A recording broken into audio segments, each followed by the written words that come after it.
issues about the Afari Hospital. In a moment, we'll also update you on what's been happening with Thomas Partey's issue in the U.S., whether or not he will get his Canadian visa. Also, the special prosecutor has waded into the decision we heard today having to do with Ken Ofori-Attah, Ghana's former finance minister, who has been permitted by the United States to stay in that country, although he is needed in Ghana to answer questions or help with investigations into some malfeasance, alleged malfeasance under his watch when he was finance minister. He's been out of the country and is more or less seeking asylum in the U.S. as a result of what his lawyers and he himself have described as persecution of Ken Ofori-Attah. We'll delve into that specific issue in a moment. But let's start from the Ashanti region, where it appears that the blame game on the delayed closure of the Afari Military Hospital is not ending anytime soon. This is because the minority in Parliament has rejected recent claims by the Deputy Minister for Defence, Ernest Broja-Gyamfi, regarding the Afari Military Hospital, accusing the government of attempting to burden the public purse with what it describes as an unjustified $85 million payment demand for the completion of the hospital facility.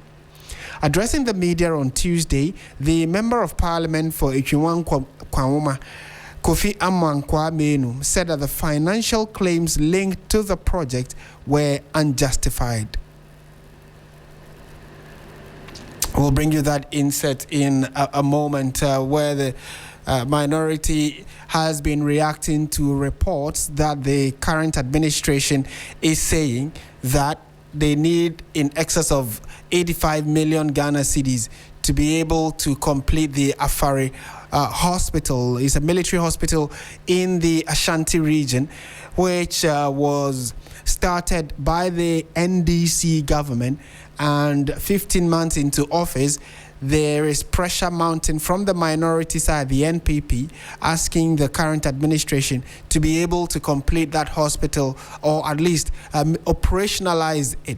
As to whether they'll be able to do that before time is up, or at least to bring clarity as to when exactly that hospital facility can be concluded or completed and opened for the public to start getting medical access there, is a different conversation. But as we speak now, there seems to be a back and forth regarding this particular development, where the minority is saying that they have heard reports about the NDC saying they need some $85 million to complete the Afari Military Hospital. There have been reactions to that, and in a moment we'll try and get you these reactions. But the former Ascent Central Member of Parliament and a leading member of the NPP, Ken Ejapong, says that the NPP is also to blame for the delayed operationalization of the health facility. Let's listen to Ken Ejapong on this particular issue. When we decided to go and inspect Afari, I was the chairman for Defense and Interior. This hospital, NDC, it was started by President Kufuor. The locations and all those things, NDC came to start it. And when we came, I'm an NPP, but I have to tell you the truth. We're talking about Ghana and nobody. We didn't do anything. Read my lips. I'm telling you the gospel truth. I was the chairman for Defense and Interior. When we decided to go and inspect Afari, they stopped us. We didn't go. So I heard somebody talking 15 months. Has Afari Hospital been there for 15 months? We were there for 8 years. You didn't do it. Don't blink your eye. You see, we are not doing politics. I'm speaking the truth. This is Ghana. Stop that. We will criticize NDC, we will criticize NPP. That's the only way to go. I was chairman, NDC started this. Why didn't you complete it? You were there for 8 years, you didn't complete it. When somebody comes for 15 months, then you have a problem. Please, give me a break. Ghana, we should love our nation and stop playing politics with everything and do the right thing for the country. And that is what I'm doing. You see, when I mentioned NPP, he was blinking his eye. Why do you want me to criticize NDC and leave NPP? When I know that both parties, they didn't do the right thing for the country. I'll end here. And that is Tough Talking Kennedy Ejapong, who was the Member of Parliament for Asin Central and also was the chair of the Defense and Interior Committee of Parliament, more or less adding his bite to the conversation about the Afari Hospital, the military hospital in the Ashanti region, which should have been operationalized at least long ago. But as we speak, this has become a political football, and both sides are kicking it the hardest, especially the minority, whom you just had Kennedy Ejapong criticized for not taking any step at all. In fact, he just indicated that when the Parliamentary Committee on the Security, Interior and Defense Committee decided to visit, at least to give themselves first-hand information as regards how far the hospital has reached and probably put a report together and expedite its operationalization, the NPP in power did not allow the committee in Parliament to visit the hospital. So he says that doing politics with issues as important as a hospital facility does not augur well for anybody, because health does not know political coloration, and you might end up being the one in need of some health assistance. And so if you want to do politics with issues like this, you might be shooting yourself in the foot. But would, just take a step away from that now and go to Parliament and engage a parliamentary correspondent who has been following today's proceedings for us. Christian Yali, a very good evening to you. Thank you for joining us. So we know that the House has been busy today. I'm sure a bit of conversations have also come up regarding tomorrow's Black Stars game. Give us a wrap of what has happened or what has gone on today in Parliament, Christian. Yes, for members of Parliament, the Black Stars possess a great opportunity and has the capability to excel at the FIFA World Cup. In fact, even from last week, we have had MPs deliver different statements and contributions in that regard, urging the country to rally their support behind the Black Stars as they play their first or their opener against Panama tomorrow. But one other thing still on health that has come up today has been more or less like some confrontation between the minority leader and the health minister. The minority leader raised the issue concerning Ofori-Attah Teaching Hospital CEO, who was temporarily suspended after a notice was issued that the emergency ward was full and so could not admit any more patients. Now, we know the story, how it unfolded, and the suspension and the subsequent, notice of strike by doctors. Now, the minority leader, in her submission on the floor, indicated that at least this is Parliament. If such decisions were to be made, then the minister should have given some credence and some respect to the House to come before the House to more or less advise or even involvement concerning such critical decisions that are made from time to time. And so the minority leader made that statement, which after that the minister responded and indicated that he does not need Parliament to take certain decisions almost every time. Now, he mentions that when you look at the law that establishes teaching hospitals, when the minister gives a directive, and in this case, it is the president who gives the initial directive that under no circumstance should a patient be turned away under emergency situation. Even if it requires that the person is, looked after on the floor, that should be done. And so when that directive is given, it is the minister who implements it. And so the board of such a hospital like CAS does not need to overrule that directive and do their own thing. Now, he says that he invited the CEO in question.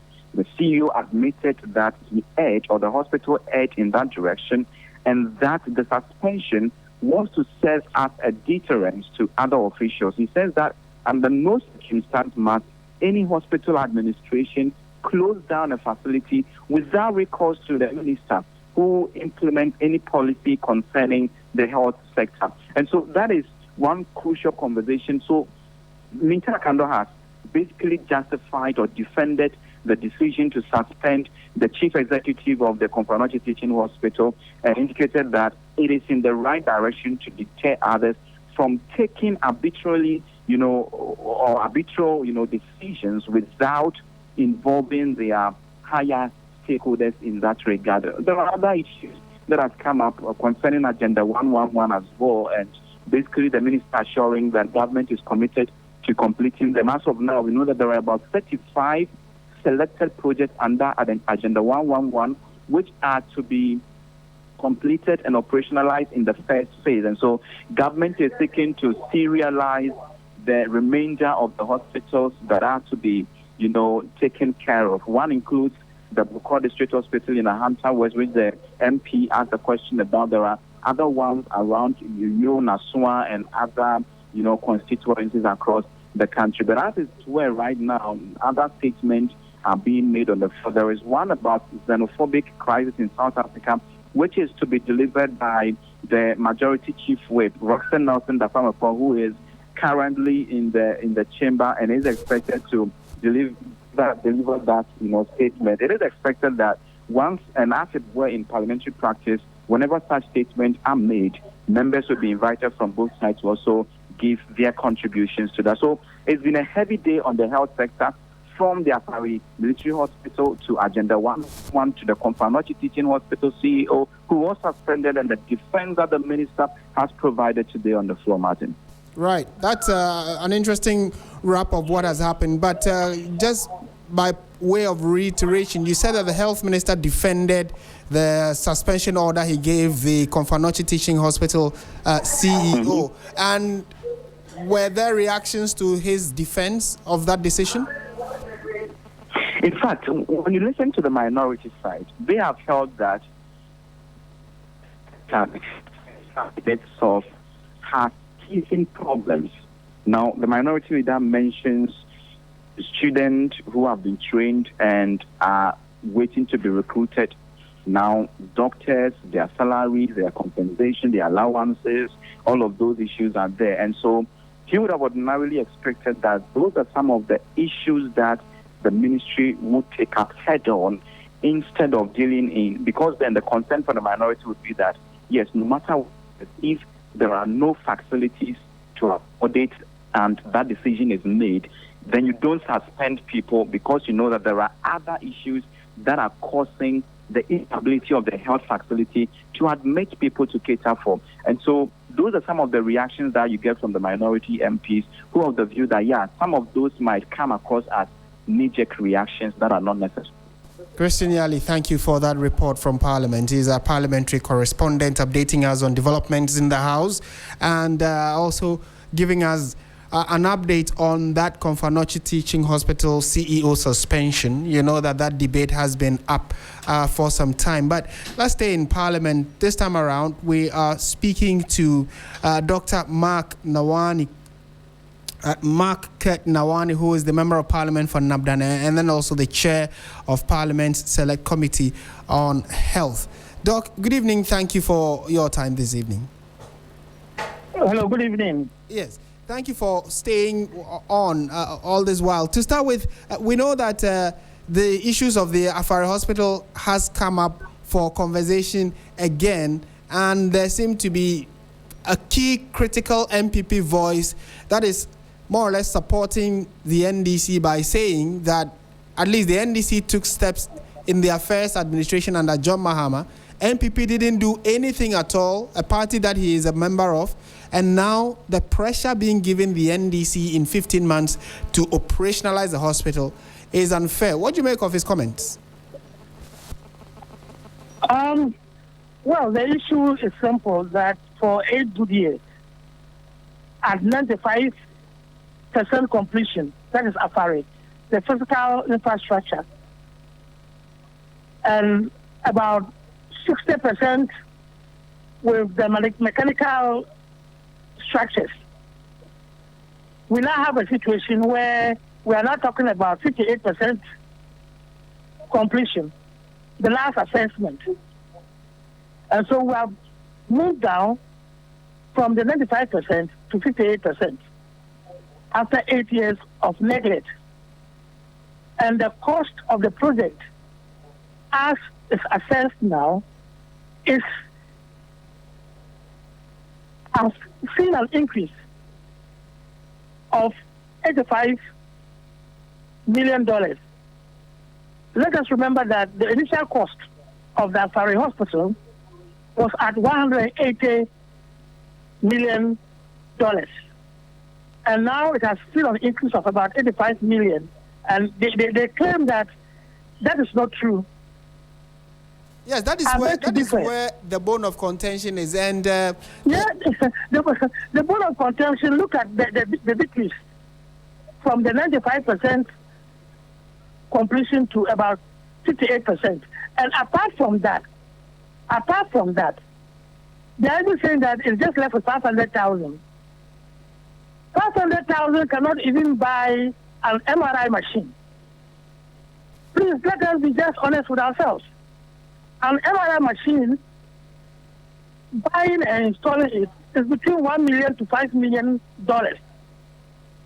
And for a facility like Afari, how many of them did they purchase?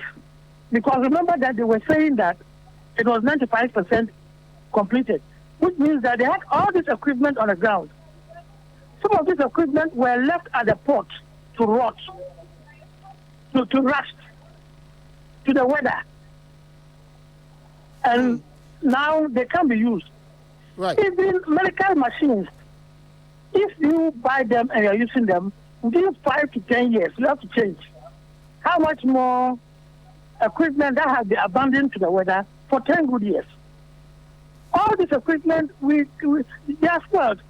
The monitors, the ECGs, the X-ray machines, the oxygen setup, everything.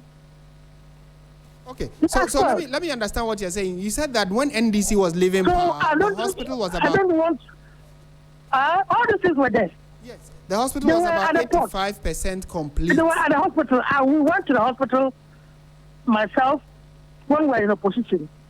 Afari, we visited there as a minority then. They were all there.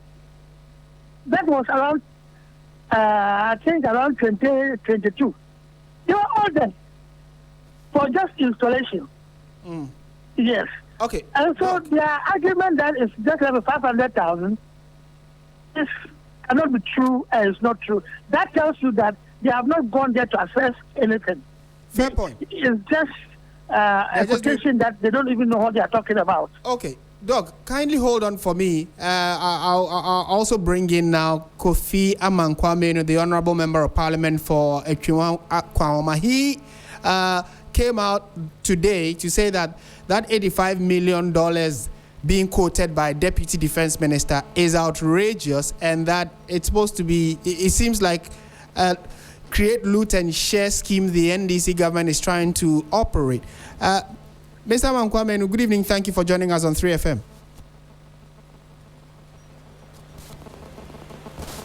Mr. Amenu, can you hear me? Yes, I can hear you. Yes, sir. Good evening. Yes, I can hear you. I can hear you loud and clear. Great. So your colleague in Parliament, who is the chair of the Health Committee, Dr. Mark Ketnawani, says that your assessment, first of all, is flawed. You have not gone to the hospital to even assess so you can have a fair idea of how much is needed to operationalize the facility, and that you are just playing politics with a crucial national asset like this hospital. How do you respond to the fact that $500,000 being $500,000, yes, being put out by the NPP is also flawed? Is not the amount needed at the moment? Thank you very much, my brother. Thank you very much. First of all, I think my brother must understand the terms of the contract. This contract was a turnkey project. And I believe he understands what it means to say a project is turnkey. So turnkey project of 180 million, and then an additional funds of 19.3 was added. We are here today still talking about the fact that this project is not finished and we need 85 million. So since when did the project stop being a turnkey project? But let me differ with my brother. I visited the hospital many times, and in fact, I have a letter from the contractor. In September of 2025, the contractor actually was asked to submit a plan for sectional handover of certain facilities, which facilities included the OPD, the trauma center, the mortuary, and the pharmacy. In fact, that was when he raised the issue that he needed the amount which, he submitted the claim of which was negotiated and reduced to 3 million. He needed that amount to finish with the sewage system. At December of 2024, when we were leaving office, that sewage system was about 50% complete. And please, let my brother understand that we do not just come out to spew out words. Whatever we spoke about are things or evidence that are captured and documented. When the NDC left office in 2016 or 2017, what we took over was at 40%. And then we took it to, in fact, September 2024, the project stood at 92.5% core hospital. These are facts, incontrovertible facts, and these are documented. So where can Dr. Nawani, for instance, get these facts that you are putting out? Let me come in. Can I come in? Yes, please. He quoted the contract sum as 180 million. That is a fact that the original contract was signed at 180 million. When they came to power in 2017, they asked all contractors to go off-site so that they will carry out what they call forensic auditing. And so the contractors stayed out of sight for not less than 3 years. Because when they were going for the 2024 elections, that they started speaking to the contractor again. And by this time, all the equipment and everything that was imported, some of them even at the port, were left to rot. I think what I'm saying. Honorable. And why is it that when they invited the contractor to do the handing over, why did the contractor refuse? The contractor refused to do the handing over. You invited him some few days for elections to do the handing over. They refused. Dr. Nawani, and after elections, they refused. Dr. Nawani, let him reply to some of the questions you've asked. We never visited the site. It's something I will not accept, because I was the project implementation unit chair between 2021 and 2024. And do you know how many times I visited the site? And to say that we never visited the site and that we left everything to rot is something that is untrue, palpable falsehood. Please, it is falsehood. And the documents, if you go to the Ministry of Defense, call for PIU minutes and documents, you'll be finished with them. And then you can speak to the truth and not to just throw out anything in there. I disagree with what you're saying. This is palpable falsehood. All right. It is never true. Mr. Mankwamenu at the ministry will speak for themselves. Right. Mr. Mankwamenu and Dr. You went there 2021, 2022. We also went there. I get a record. I have told you. We also went there. A consultant to the project. Also, for me, these things are not rocket science. You can easily lay your hands on them. All right, gentlemen, let's make progress, because, I think the bigger concern for the everyday Ghanaian is the health of whether the ability to get good health care if there need be. And I'm sure both of you agree that it is important that we get the hospital operationalized. So I'll start with you, Mr. Mankwamenu. You just left office. The accusation is that very little to nothing was done under the 8-year tenure of the NPP, which you have refuted to say that at least you visited the hospital and some parts of the projects were being undertaken. Talk us through what the next steps should be and how we can get the hospital operationalized for our compatriots. So, thank you very much. Let me correct you. I think that when we took over, the NPP took over in 2017, the project stood at 40% complete, and that's a fact. But let's put that aside. As I already told you, in September of 2024, the contractor was asked to submit a plan for sectional handover so that the facility could become operational. All the contractor said, in fact, he said that, well, it's then left with small things. But the only thing that we need to fix for it to be operational, which for me, when he was right, was the sewage system. And I am saying that was something, because look, my constituency share border with the constituency in which the hospital is located. And so for me, it was a home for me. I used to visit there almost every weekend to see the progress of work. And so, yes, it is my wish and it is my prayer that we finish with these hospitals to serve the health needs of not only the members of the Ghana Armed Forces or Ashanti region, but the entire country. It's important we do that. Right. And so for me, I believe that indeed we need to have this thing finished. And the contractor must follow through and give us a plan for the sectional handover.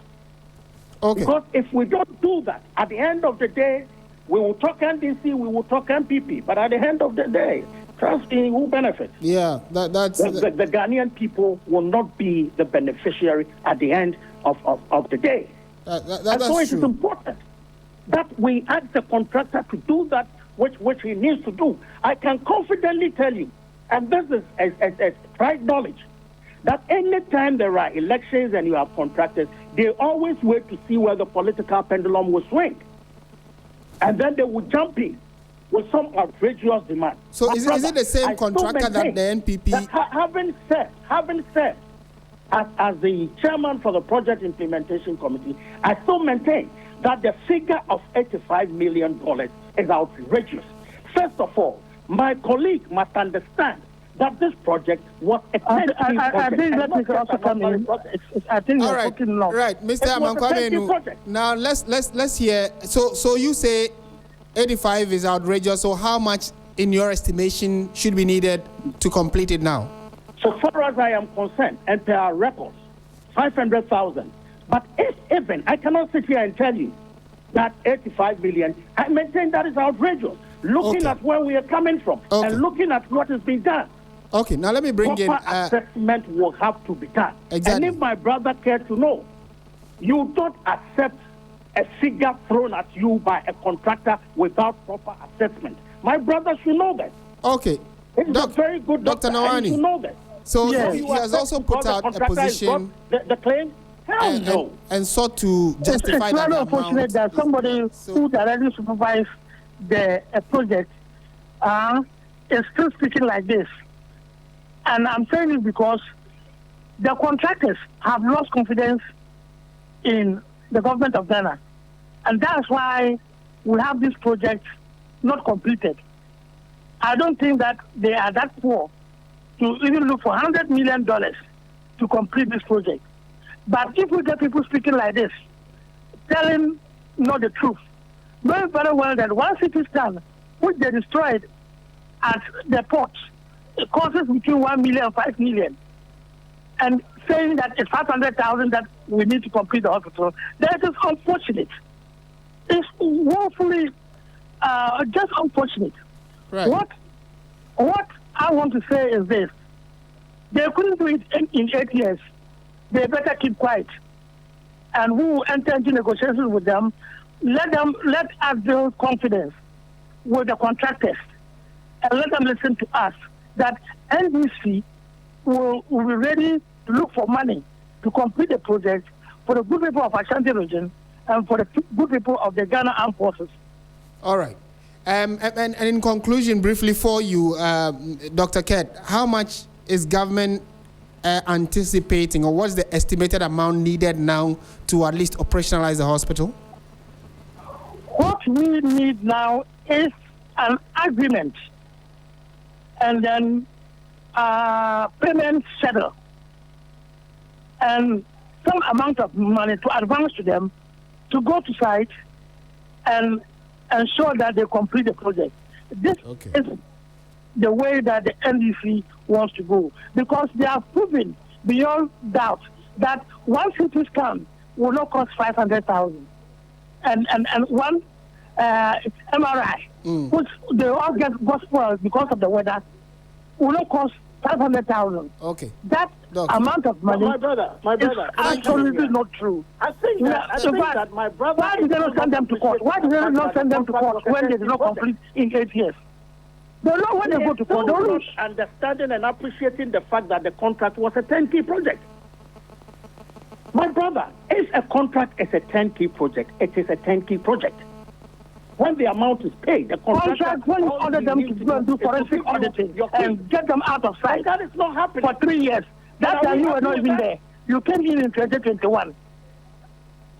Of course, but at least I can read and understand. And at the end of it, you did not understand issues. Find any corruption.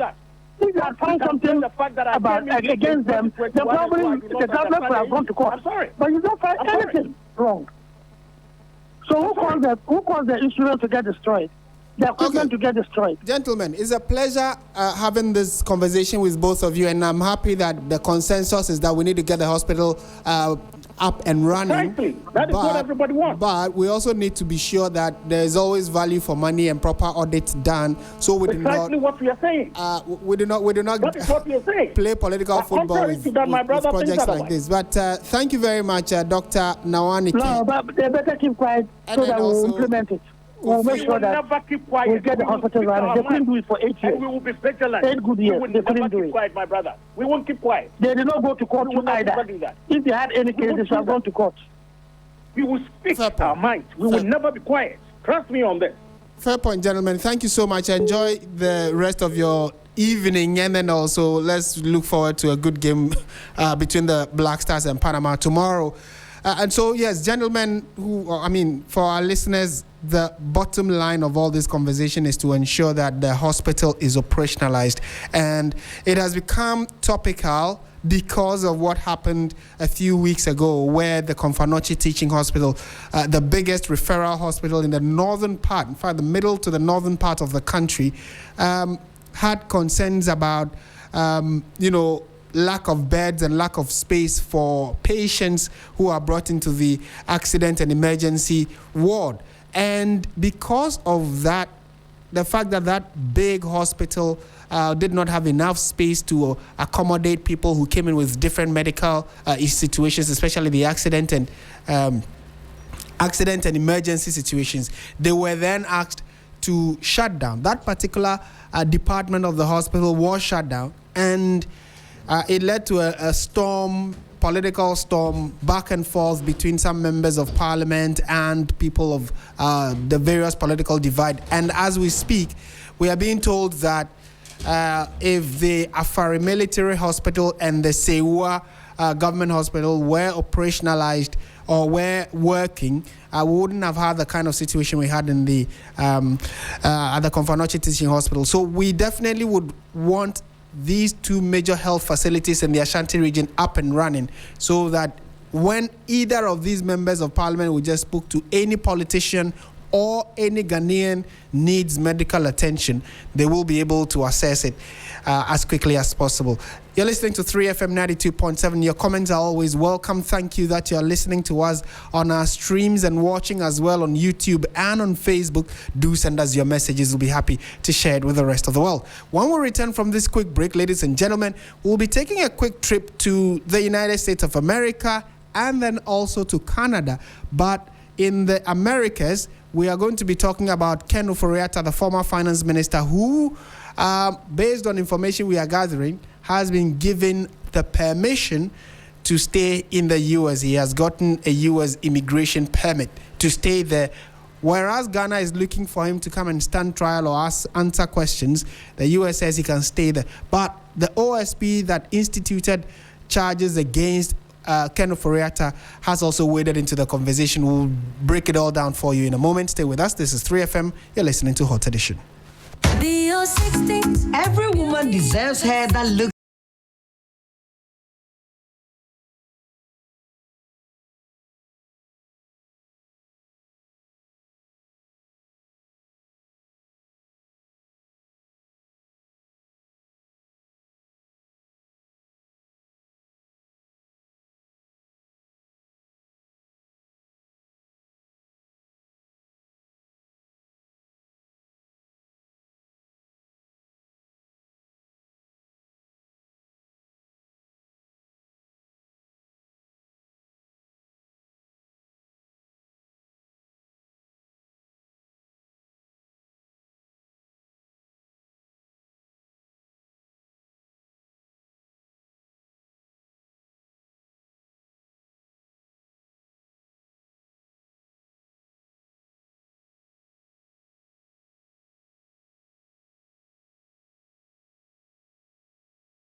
This is 3FM 92.7. You're listening to Hotedition live from our studio here at Disawe Kanda in Accra. Now let's go to the United States of America. And information we gathered earlier today has to do with the fact that the former finance minister, Ken Ofori-Attah, has been granted the permission to initiate steps to seek permanent residence in the United States of America. There are reactions to that. But first of all, let's bring you what exactly the background of the story is. Joining me in studio now is Wisdom Safo. He's with our research team here at Media General. Wisdom, thank you for your time. First of all, there is a general knowledge about Ken Ofori-Attah staying in the U.S. He's gone to court. He's trying to prevent an extradition application that Ghana has made. But what is the latest regarding Ken Ofori-Attah that we are hearing today? Yeah, so Martin, we started 2026 with an arrest notice. So on 6 January 2026, Ken Ofori-Attah was arrested by U.S. Immigration and Customs Enforcement and held at the Caroline Detention Facility in Virginia. So by 26 February 2026, the OSP, the Office of the Special Prosecutor, told court in Ghana that 2 U.S. processes were running, one on immigration related and another one connected to Ghana's former extradition request. We know that this extradition request was done in the late part of 2025, around December. And on 7th April 2026, Ken Ofori-Attah was released from the ICE detention on bail. And reports said that the U.S. court wanted to see Ghana's extradition request before treating him as a flight risk. And by 15 June, he was actually scheduled to appear virtually means online or on Zoom or Skype, before the Annandale Immigration Court in Virginia in relation to his U.S. immigration status. And today, 16 June, we received a notice from Minka Premo, Osei Bonsu, Bruce Kitlin, and partners, that's the solicitors or the lawyers for Ofori-Attah. And I would like to read the statement that they released. So it reads, press release, Ken Ofori-Attah green card, I-485. So Martin, I-485 is a form that those who want to seek green card or permanent residency at the U.S. apply for. So either you have a family base there, you are employment based, meaning you are working in the U.S. or you are seeking a job, your investment in the U.S.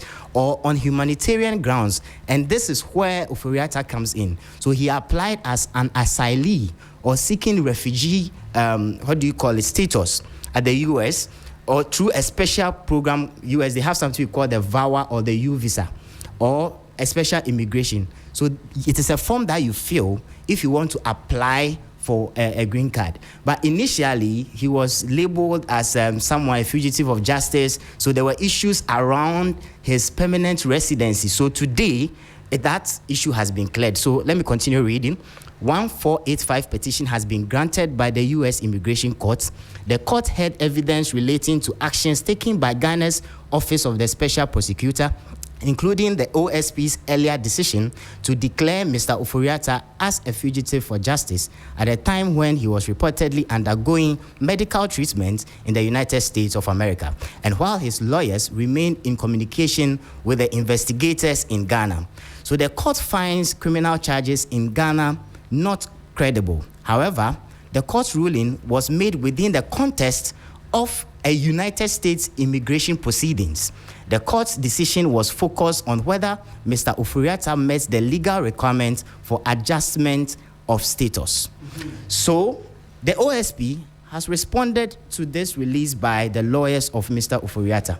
The OSP responded that any U.S. immigration ruling does not clear him of the Ghana's charges and does not end the extradition process. So the OSP is saying that the extradition packet was not before the immigration court in the U.S. and that only Ghanaian courts can determine the credibility of the criminal charges. So in a nutshell, he has been granted permission to apply for the green card, yet the extradition process is still pending on him. Right, and so as we speak, it is let's for purposes of clarity and understanding, so all our listeners and those who are following this story are on the same page. What has happened to Ken Ofori-Attah is not that he's been granted permanent residence. No. He's actually been given the opportunity to now apply to be given a green card, which makes you more or less a permanent citizen. And coincidentally for him, like you indicated, because he's already in the US and was arrested for immigration violation, they are considering all of these issues to say that, okay, well, you are needed in your country. But if you look closely at the OSP's statement, the OSP is also making a strong argument that what we are hearing and the permission granted Ken Ofori-Attah to seek permanent residence in the U.S. has nothing to do with a substantive case. No. And then also, it does not mean that he cannot be brought back into Ghana to continue or to start at least standing trial. There are arguments about why the OSP wouldn't want to start the trial in absentia. That has come up very often anytime this subject is being discussed. But the OSP says that it is only a Ghanaian court that can determine whether Ken Ofori-Attah has flouted the law or not another country. So thank you for that clarity you've brought to these conversations, Wisdom Sappho's with our research team here at Media General. And then also for many of you who've been following this, your thoughts on it are welcome. I've seen the likes of a former member of parliament for, I forget the constituency, Ras Mubarak, that is, saying, for instance, that for Kumbungu, former member of parliament for Kumbungu, he is saying that Ghana should not henceforth allow any extradition between Ghana and the U.S. if they allow Ken Ofori-Attah to permanently stay in the United States. Ghana should do same and not probably terminate or suspend the extradition agreement between Ghana and the U.S. Many reactions have come up as a result of Ken Ofori-Attah's, latest twist in the tale of whether or not he's going to be coming to Ghana for treatment. And the immigration court in the U.S. also relied on an argument that Ken Ofori-Attah's lawyers made, which is that Ken Ofori-Attah was in the U.S. and was seeking medical attention and had agreed to follow due process of the trial, which had commenced in Ghana, or at least the fact that he'd been dragged to court. His lawyers said that he would come and attend to the courts and go through the legal process. However, whilst he was even in the U.S. seeking medical attention, the OSP went ahead to report him and even placed him on the wanted list of Interpol. So they thought that the Ghanaian authorities had, pushed beyond reasonable limits in their efforts to get Ken Ofori-Attah back into the Ghanaian jurisdiction. So they believe all of those things inure or show that Ken is not going to be treated fairly if he returns to Ghana, for which reason Ken is pushing hard to stay in the U.S. Would he come or wouldn't he? That conversation I'm sure we'll be having in the coming days when we get further clarity on the next steps regarding this issue. You're listening to 3FM 92.7. This is Hotedition. We're going on to some other stories we have for you this evening, which has to do with another trip abroad. So we have just come back from the U.S., but let's fly to Canada now. And I'm sure for all Ghanaians who are following the World Cup and the Black Stars, their interest is in our Deputy Captain, Thomas Partey. Would he join the Black Stars in Canada ahead of our crucial Group L opener in Toronto? Joining us in studio now is one of the key voices we've been hearing both on 3FM. In fact, he brings you the commentary on 3FM, and then also he is with our sports desk here at Media General, Murtala Mohammed. Good evening. Thank you for joining us. Charlie, Thomas Partey, I mean, the latest we have heard is that the case was in court. Yeah. Please run us through what happened in court and what is the latest regarding that. Thomas Partey's case was in court. You know, the Foreign Affairs Ministry, headed by Honorable Kujeto Ablaka, together with the Minister for Sports and Recreation, Honorable Kofi Adams, said they were going to file an appeal at the Canadian Embassy to ensure that Thomas Partey is granted visa so that he can enter Canada. Now, I mean, the appeal looks like he wasn't really, paid to, or they didn't hit to the appeal, so it needed to go to the court where it needed to be settled. And Ghana said they were going to pursue multiple avenues to ensure that Partey is granted a visa to enter Canada. Now, today the case was sat on, so the case was named Thomas Partey versus MCI. That is the Minister of Immigration in Canada. And the funny thing is that Thomas Partey could not be present in court to answer some of the questions, so he was represented by two lawyers. Now, the main case that the Canadians are putting forward is what is written in their immigration and restriction laws. That has to do with the fact that if somebody has committed a crime or has been convicted, then that person cannot apply for visa to enter Canada. Now, Partey's lawyers are saying that no, he's not been convicted of any crime. He is still in court. And even in the UK, where the matter or the issue happened, he's been granted visas to travel in and out of the UK, same as America. Then the Canadian lawyer came back and said, okay, when Partey was filling the form to apply for the American visa to be part of the World Cup, did he reveal to the American embassy authorities that he had a pending case? Then Partey's lawyer was like, no, the form was filled by a third party, not Partey. Usually it's done by the Ghana Football Association, so they fill it on behalf of the players. But there's a consent that comes with it, because the players would have to sign the final form before it goes to the embassy. So that was missing. So, the Canadian lawyer is saying that once Thomas Partey signed the final form, it means he has given consent to everything that is on the form. So, you cannot use ignorance to say that because you didn't fill the form, then you have no idea, or you couldn't add that information. Yeah, you didn't add that information that you have a pending case. So they had to go on a recess about 15 minutes, came back. The judge looked at the case again and said, okay, they will deliver a verdict. But as it stands, we are being told that the case is done. They both have argued out their cases, and in the next few hours, we could have a judgment on it, whether Thomas Partey would be allowed to enter Canada. Now, one of the argument Thomas Partey's lawyer is also making is that he's coming to just play football. Exactly. And it will be less than 24 hours. He wouldn't even sleep there, because we are being told right after the game, the Black Stars would have to move back to their camp in the US. So that is the argument they are making now, that they would want him to sign a bond.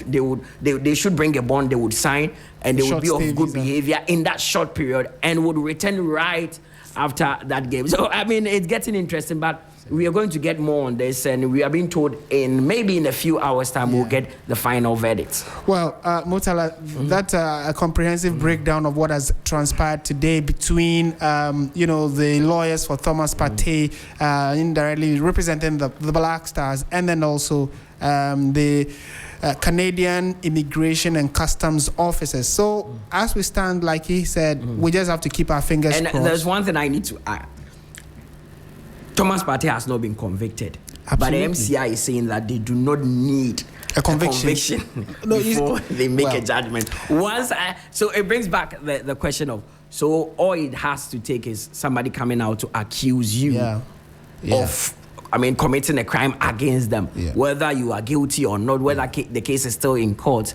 Canada says you can't enter. That would be stretching the remit of the concept of innocent until proven guilty. But there has not been any proof that Thomas is guilty, and in fact, he has already. And the legal terms.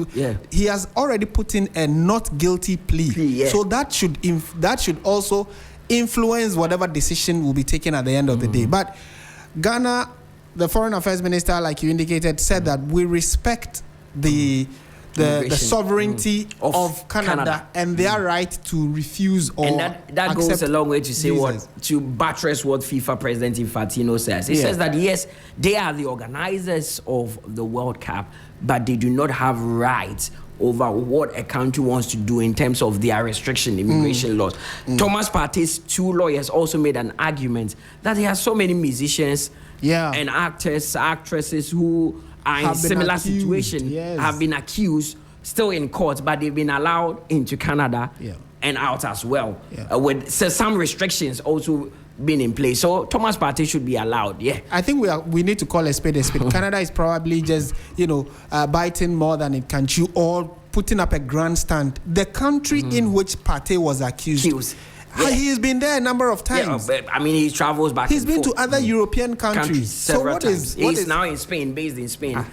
So Canada, I think, is just pushing the argument too much. And I heard at the latter part of the arguments, they are saying that if it does come out that Partey is not guilty. And he applies for compensation because of the stress they put him through, the Canadian authorities say that payment would have to come from the UK. Does that mean it is the UK that told Canada to do what they are doing? And is it because of football underhand dealings? If we want to connect the dots, because we are playing against, England, maybe they have a hand in this. And have you seen the commentary going on in the press when it comes to the UK press? They are very loud on the Thomas Partey issue. The Athletic, for instance, wrote an article where they even branded him a pedophile because he was training with kids. Children. And they were telling mothers to take their kids away from Thomas Partey. It looks like it's a general scheme to get into. Partey said destabilize the Black Stars, but let's see how it goes. That is my personal prayer for Thomas Partey, that the team should be able to coalesce around him to help him focus.